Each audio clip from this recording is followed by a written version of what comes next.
Billions of years ago, life was nothing more than a single cell splitting into the unknown. We travel back to the dawn of time to witness the birth of humanity, where the world's first ancestor takes a simple drink of water. But as Lucy's voice echoes through the ages, she reveals a chilling truth. It took 4 billion years for life to reach this moment, yet we've forgotten the true power dormant within our own DNA. Fast forward to the neon-drenched streets of Taiwan, where a young American girl named Lucy is about to have her life dismantled. Her shady boyfriend, Richard, is pushing a mysterious briefcase into her hands, demanding she deliver it to the legendary crime boss, Mr. Jang. Lucy isn't a fool. She senses the danger and refuses to move unless she knows exactly what's hidden inside, even with $500 on the table. But Richard isn't taking no for an answer. In a cold-blooded move, he snaps a pair of steel handcuffs onto Lucy's wrist, chaining her to the case and dragging her straight into a nightmare she can't escape. Trapped and desperate, Lucy has no choice but to walk into the lion's den. She approaches the hotel reception, announcing her name and claiming she's there on behalf of Richard to see the elusive Mr. Jang. She glances back through the window one last time, seeing Richard flashing her a confident smile and a thumbs up. But in a heartbeat, that smile is erased as a hail of bullets tears through him. Before she can even scream, a swarm of hitmen intercepts her, dragging her into an elevator like a predator claiming its prize. It's a scene of pure primal terror, a lion finally sinking its teeth into the neck of a helpless gazelle, with no escape in sight. Dragged into the upper floors, Lucy is thrown into Jang's inner sanctum, a room turned into a slaughterhouse, reeking of fresh blood and littered with corpses. The sight is so grisly she begins to gag, her world spinning in total horror. Then, the devil himself appears, Mr. Jang, casually wiping the blood of his victims off his hands. Lucy breaks down, sobbing and screaming that she's innocent, that she has no idea what's happening or why she's being targeted. Ignoring her pleas, Jang coldly scribbles 140 on a piece of paper, the combination to the briefcase, and retreats into his office. Now, she's left alone with his stone-faced enforcers, their rifles leveled at her head, waiting for the box to open. With trembling hands, Lucy cracks the code and opens the briefcase, revealing 4 pouches filled with a mysterious, glowing blue crystalline powder.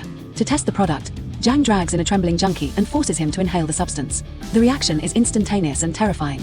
The man's entire nervous system goes into a violent spasm before he breaks into a haunting, uncontrollable laughter. Seeing the test is complete, Jang doesn't waste a second. He draws his weapon and puts a bullet through the man's skull, silencing the laughter forever.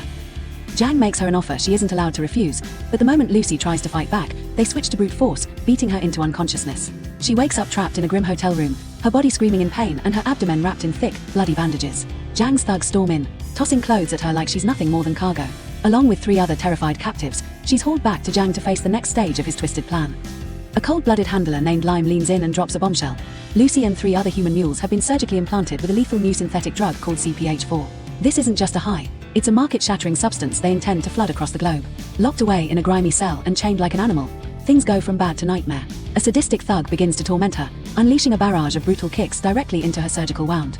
The impact is catastrophic, the internal pouch ruptures, and a massive, lethal dose of pure CPH4 begins to hemorrhage into Lucy's bloodstream, triggering a transformation that defies the laws of nature.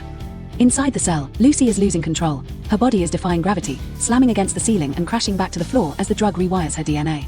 Meanwhile, miles away, Professor Samuel Norman is delivering a groundbreaking lecture on the untapped potential of the human mind. He explains that humans currently only utilize 10% of their brain capacity, but piercing that ceiling could lead to godlike immortality. According to his theory, an organism chooses between 2 paths. If the environment is hostile, it chooses immortality and evolution. If the environment is stable, it chooses reproduction. Norman suggests that at 40%, a human could control matter with their mind alone. But when a student asks the ultimate question, what happens at 100%, the professor's only answer is a chilling, I have no idea. Lucy's eyes snap open, now glowing with an eerie, electric blue. She has awakened. She sits there with a terrifying, ghost-like calm. When one of the thugs enters the cell, she doesn't flinch. Instead, she mocks him with a deadly smirk. Overconfident, the gunman laughs and tosses his weapon onto the table, stepping toward her like she's an easy target. That was his last mistake. In a blur of motion, Lucy slams him into the floor, snatches a pair of scissors, and uses her mind to slide the heavy table right to her fingertips. She grabs the gun and storms out, systematically executing the rest of the gang while they're still eating. A stray bullet tears into her shoulder, but she doesn't even blink. She reaches in, rips the lead out with her bare hands, and feels 0 pain. Before vanishing into the night, she coldly stops to take a bite of their food, her human emotions fading as her godlike power takes over. Emerging onto the streets, Lucy corners 2 taxi drivers. To prove she isn't playing games, she puts a bullet through one driver's leg and hijacks the second, forcing him to haul her to the nearest hospital. As the car tears through traffic, her senses explode. She can hear every whisper from the pedestrians outside as if they were shouting in her ear. By the time they hit the hospital doors, she is effortlessly decoding foreign languages and complex medical signs like a supercomputer. She storms into a live operating room, glances at the x-rays, and realizes the patient on the table is a lost cause because his brain tumor has already metastasized. Without a shred of hesitation, she executes him right there on the table, coldly stating that his life can no longer be saved. Holding the surgeons at gunpoint, she commands them to cut into her and rip out the leaking poison. As they work, Lucy calls her mother, her voice trembling with a terrifying new level of consciousness. She describes feeling everything, the rush of blood through her veins, the heat radiating from her skin, and memories buried deep in her subconscious from when she was just a day old, like the tactile sensation of stroking a cat's fur. After a haunting final "I love you," she hangs up. When the lead surgeon finally pulls the blue pouch from her gut, Lucy identifies it as CPH4. The doctor is stunned. He explains that this substance is a natural catalyst produced by pregnant women to build a fetus's skeletal structure, but in these concentrated amounts, it should be lethal. Looking at Lucy, who is not only alive but evolving, the medical team realizes they are witnessing a miracle of pure science. Lucy storms back to the hotel to settle the score with Jang, catching him right in the middle of a tattoo session. She carves a path through his elite guards with surgical precision, clearing the room and sending the tattoo artist fleeing for his life. With terrifying calmness, she pins both of Jang's hands to his chair with two massive knives, immobilizing him instantly. Using her godlike evolution, she literally dives into the neurons of Jang's mind, telepathically scanning his memories to track the other 3 drug mules. She intercepts the flight data directly from his brain, pinpointing their exact locations across the globe. As Lucy turns and walks out of the room, she leaves a broken, screaming Jang behind, now nothing more than a footnote in her path to ultimate power. Lucy storms into her friend Caroline's apartment, seizing her laptop with a singular focus. In a matter of seconds, she blazes through Professor Norman's entire life's work, absorbing decades of research in the blink of an eye. She initiates contact with the professor, leaving him stunned when she claims to have mastered every word of his complex theories. She reveals her terrifying reality. Her brain is now operating at 20% capacity. To prove her godlike control over the digital world, she hijacks every screen in Norman's hotel suite, TVs, radios, and even his phone, blazing her image across them simultaneously. She demands a meeting within 12 hours, but before she vanishes, she prints out a medical prescription for a bewildered Caroline. Lucy coldly warns her that her own organs are beginning to fail under the strain of her evolution, handing over the life-saving advice before disappearing into the night. The nation is in an uproar after the hospital execution, making Lucy the most wanted woman in the country. To slip through the net, she masks her identity with a new look and glides through airport security like a ghost. She makes a high-stakes call to French captain Pierre Del Rio, feeding him the intel on the drug shipments before boarding a flight to Paris. High above the clouds, she's a blur of motion, her fingers flying across her laptop as she decodes the final mysteries of the human brain. When a flight attendant tries to intervene, Lucy doesn't even look up. She demands a glass of champagne and coldly tells the woman to wipe the blood from her nose. She raises her glass in a silent toast, but as the screen flashes 40%, her body starts to rebel. A tooth drops into her champagne, followed by 3 more as her very DNA begins to unravel. Her skin starts disintegrating into white ash, and the sheer force of her cellular breakdown sends a wave of agony through the other passengers. She lunges for the bathroom, watching in horror as her fingers vanish and her face begins to liquefy into raw energy. In a desperate bid for survival, she forces herself to consume the remaining CPH4, using the chemical surge to stitch her physical form back together before collapsing into unconsciousness.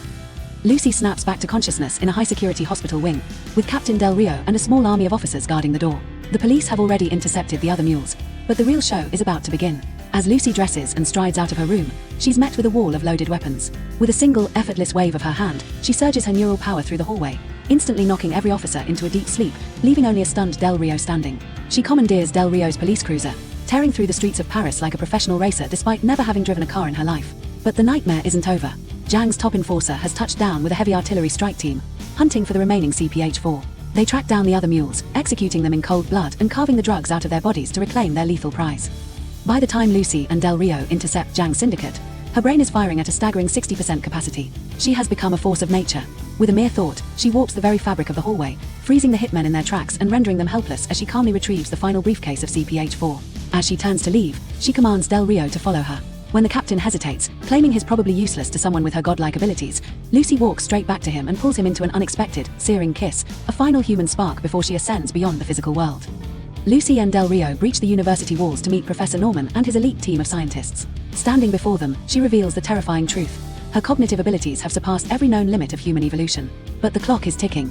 Outside, Jang's army storms the campus, turning the halls of academia into a literal war zone as they open fire. With the enemy at the door, Lucy hands over the remaining CPH4, demanding the scientists inject the pure liquid drug directly into her veins. Her brain hits 70%, and the transformation becomes unstoppable. Her limbs dissolve into black, organic tendrils, surging across the room to hijack every computer and power source in the building to fuel her transcendence.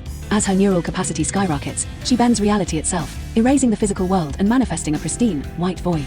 Right before the professor's eyes, she uses her godlike matter manipulation to construct a massive, futuristic supercomputer from thin air, a vessel for the infinite knowledge she's about to download. Outside, the hallway is a bloodbath as Jang's syndicate clashing with the police in a desperate standoff. Pushed to the edge, Jang gives the kill order. His enforcer unleashes a rocket launcher directly into the lab, blowing the doors off their hinges. But inside, Lucy has already transcended. Her mind fractures through the constraints of time and space, launching her consciousness into a cosmic journey. With a flick of her wrist, she rewrites history, transforming the skyscraper-filled skyline of modern New York back into its colonial roots. She hurtles further back into the void until she finds herself face to face with the very first hominid at the dawn of creation. As their fingers touch, reenacting the spark of life itself, Lucy is catapulted into the furthest reaches of the universe, attaining infinite power and the ability to manipulate time, space, and existence at will. Jang storms into the lab, eyes filled with rage, and levels his gun at Lucy's head. But he's too late. At that exact microsecond, Lucy's brain hits 100% capacity. In a flash of pure energy, her physical body vanishes into thin air, leaving nothing behind but her empty clothes. A bewildered Jang fires blindly into the void until Del Rio bursts in and puts him down for good. As the massive black structure she created begins to dissolve, it leaves behind a single, glowing flash drive for Professor Norman, the sum of all human knowledge. When a stunned Del Rio asks where she went, his phone vibrates with a chilling text message: "I am everywhere." The film closes with a haunting overhead shot of the carnage, accompanied by Lucy's voice reminding us of the infinite potential of life. We'll see you in the next movie recap. Please like and subscribe. Wishing you all a wonderful and happy day.